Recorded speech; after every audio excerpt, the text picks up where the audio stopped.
Assalamualaikum warahmatullahi wabarakatuh. Saya Rosa Andini dari jurusan Ilmu Pemerintahan Paralel 1 semester 4 ingin presentasi tentang topik pemanfaatan media sosial oleh instansi pemerintahan.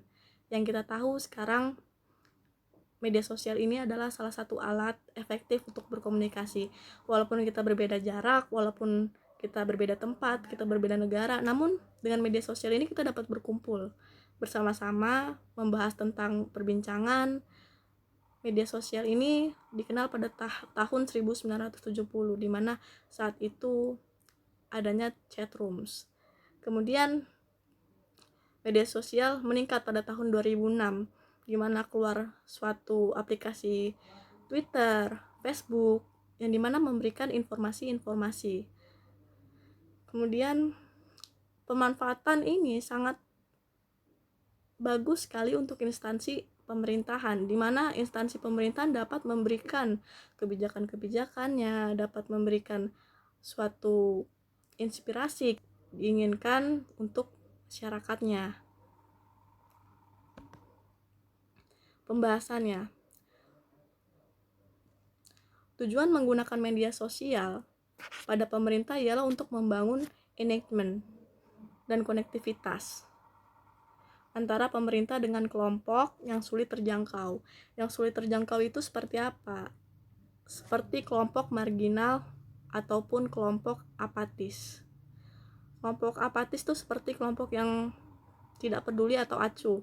Yang bisa kita ditemukan tuh seperti anak muda yang jarang sekali peduli dengan kejadian-kejadian yang sekarang, dengan kejadian-kejadian pemerintah. Maka dari itu pemerintah ingin memberikan dorongan dan tujuannya. Manfaat ini sangat baik sekali media sosial untuk pemerintah.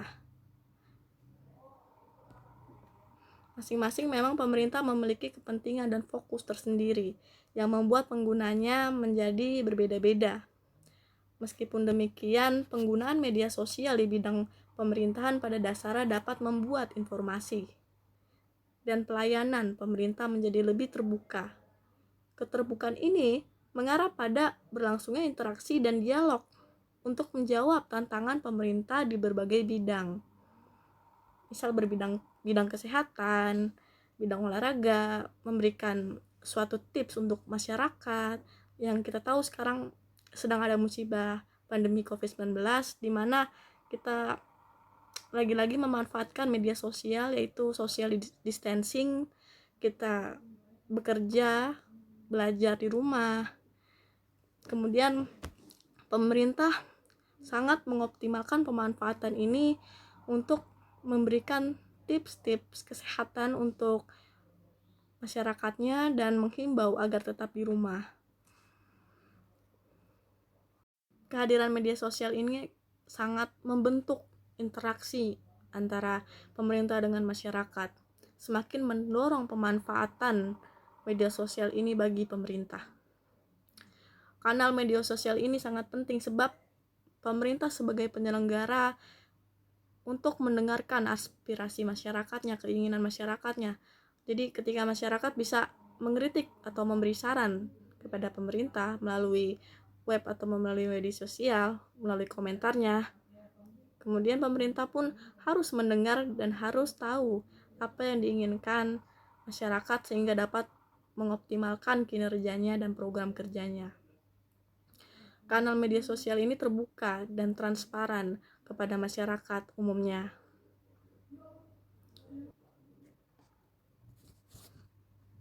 Pemanfaatan pemerintah menggunakan media sosial. Yang pertama itu jangkauan koneksi komunikasi di luar negeri atau rekan partner kerja. Pemerintah sangat memanfaatkan ini media sosial sebagai jangkauan koneksinya. Misalnya presiden video call dengan presiden lain, presiden luar negeri, dengan rekan kerjanya, membahas tentang pekerjaan berikutnya dan langkah-langkah cara mengatasi permasalahan.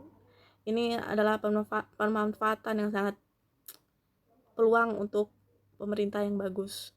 Kedua, pengumpulan informasi faktual real time untuk penanganan krisis, agar respon terhadap sebuah krisis bisa dilakukan lebih cepat.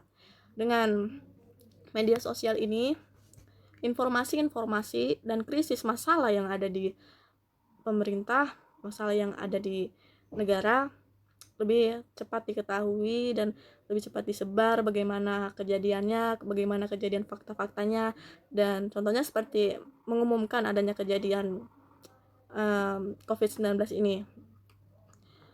Presiden pada saat pertama kali mengumumkan masalah terpapar COVID-19 di Indonesia, waktu itu memaparkan 2 orang yang sudah terjangkit. Itu adalah salah satu masalah yang ada di Indonesia, agar tetap masyarakat berjaga di rumah dan melakukan social distancing.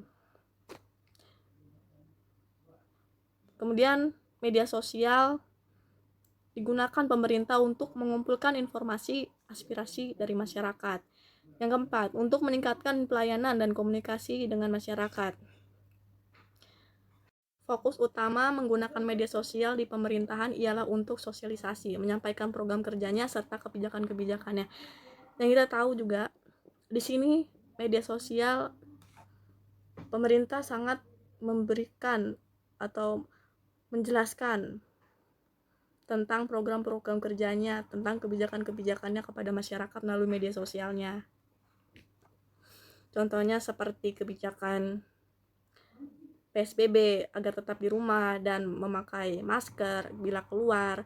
Itu adalah salah satu kebijakan di mana pemerintah pun memberikan gagasan itu kepada masyarakat, dan masyarakat harus mematuhi peraturan dari pemerintah.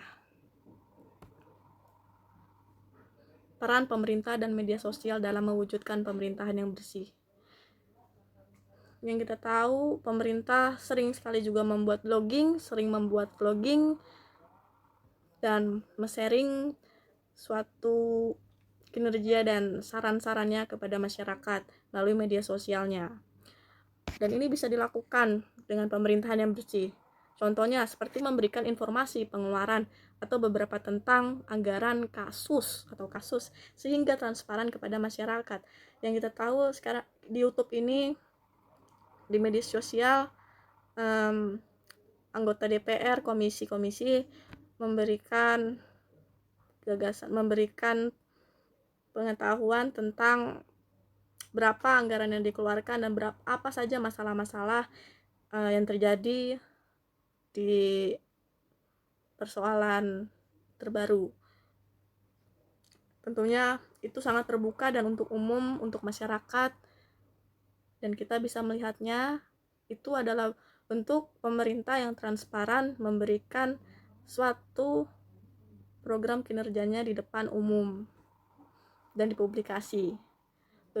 Yang kedua, pada saat memberikan sasaran kinerjanya yang ingin dirubah, dan pemerintah dapat peka atas kritikan-kritikan dari masyarakat yang sudah memberikan saran dan dari performa kerjanya, dan instansi menjalankannya dengan baik dan membetulkan atau merevisi suatu program kerjanya dengan lebih transparan. Ketika pemerintah ingin memperbaiki, dia bisa melihat masyarakat ingin apa, masyarakat ingin dirubah seperti apa, karena masyarakat memang sangat sebagai pemegang tertinggi.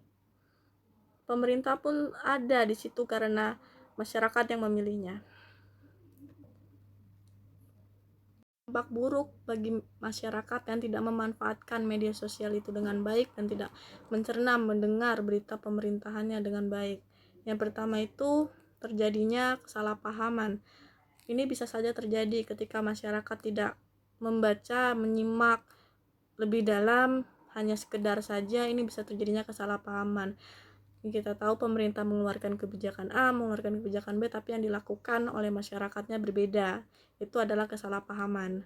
Yang kedua yaitu adalah kejahatan dunia maya. Kejahatan sosial media ini bisa menyebarkan berita hoaks yang menyangkut tentang pemerintah. sekarang sudah banyak disebarkan berita-berita hoaks kepada masyarakat, yaitu ketika kita tidak bisa mencernanya, ketika kita tidak bisa mengetahui informasi-informasi yang mana yang salah, mana yang benar, kita harus bisa mengoreksi. Maka dari itu pemerintah memberikan solusinya, yaitu adanya situs web resmi dan akun resmi media sosial resmi pemerintah untuk mengetahui masyarakat informasi-informasi secara fakta dan real yang terjadi kasus-kasus saat ini. Jadi dampak ini bisa saja terjadi, banyak terjadi. Lagi-lagi bagaimana kita bisa membedakan mana berita hoax dan informasi yang benar dan yang salah. Yang ketiga yaitu adalah hackers atau invasi privasi, di mana hackers ini sudah banyak ditemukan, bisa membobol dan bisa saja membajak akun media sosial dari pemerintah. Pemerintah pernah kecolongan pada saat itu, di mana ini lagi-lagi juga termasuk kejahatan media sosial yang sangat berdampak buruk menggunakan media sosial ini. Kita harus bisa benar-benar menjaga akun dan menjaga privasi dengan baik hingga terjauhnya dari hacker. Yang keempat, situs media sosial akan membuat seseorang lebih mementingkan diri sendiri. Mereka menjadi tidak sadar akan lingkungan sekitar mereka karena terlalu banyak menghabiskan waktu mereka dengan menggunakan internet. Nah, ini juga media sosial, dampak buruknya seperti itu. Ketika terlalu banyak menggunakan situs internet dan mengandalkan media sosial, kita semakin tidak peduli dengan keadaan real time kita. Kita lebih menghabiskan waktu dengan internet dan dengan handphone tanpa berkomunikasi secara langsung. Itu adalah dampak buruk bagi masyarakat maupun juga pemerintah di media sosial. Lalu ada beberapa praktik yang perlu diperhatikan dalam membuat konten media sosial untuk kepentingan instansi pemerintahan. Pembuatan konten itu sebenarnya harus kita lihat, pemerintah ini harus memberikan konten-konten yang sangat bermotivasi dan inspirasi kepada masyarakat. Bagaimana masyarakat bisa bergerak juga untuk maju, memperbaiki generasi, memperbaiki negara, dan membangun suatu perekonomian yang baik. Yang pertama itu membuat konten yang membantu. Misalnya membantu seperti apa? Pemerintah membuat konten yang membantu kita saat sesama manusia, sesama tangga, sesama kelompok, sesama warga, sesama masyarakat, kita saling bergotong royong, kemudian kita saling membantu ketika sedang kesulitan. Itu adalah konten yang baik di dalam media sosial untuk pemerintah kepada masyarakatnya. Yang kedua, konten jangan menghakimi, terus memberikan kehidupan yang sehat dan himbauan-himbauan yang lainnya. Dengan pemanfaatan media sosial ini, pemerintah juga banyak memberikan konten yang positif dengan memberikan kehidupan sehat, dengan mencuci tangan yang sekarang sedang ada pandemi seperti ini, di mana pemerintah juga memberikan tips untuk masyarakatnya yang tetap di rumah dan menjaga kesehatan dan himbauan-himbauan agar tidak keluar rumah bila tidak penting. Yang ketiga, publikasi informasi terbaru segera mungkin. Seperti setiap harinya pemerintah dan pembicara COVID-19 memberikan kabar terbaru di media sosial tentang seberapa banyak kasus-kasus yang sudah terjangkit, kasus-kasus yang sudah beredar di daerah. Itu dipublikasi melalui media sosial akun resmi pemerintah. Yang keempat, tuliskan cerita inspiratif. Pemerintah pun, instansi pemerintah juga setiap orangnya ada yang memberikan, seperti Menteri Keuangan yaitu Sri Mulyani. Dia memberikan agar kita tetap menjadi orang yang produktif walaupun meski di rumah saja.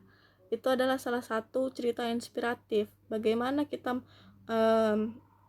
bisa hidup sehat meskipun di rumah saja, tidak keluar.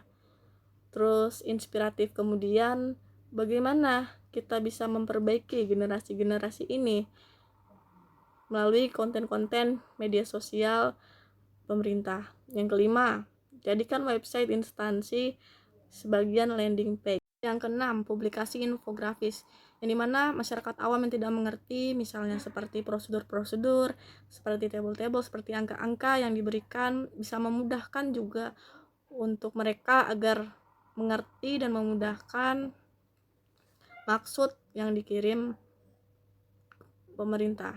Pemerintah mempublikasikannya melalui media sosial dengan menggunakan alat yang bahasa yang mudah dimengerti. Karena itu, pemanfaatan ini sangat baik bila dikerjakannya dengan secara teratur dan secara baik dan dapat diterima oleh masyarakat dengan baik. Kita juga sambil itu harus menghindari dari kejahatan-kejahatan di media sosial. Lalu itu saja manfaat dari tema kita dari pemanfaatan media sosial oleh instansi pemerintah. Bila ada kata salah, mohon dimaafkan. Assalamualaikum warahmatullahi wabarakatuh.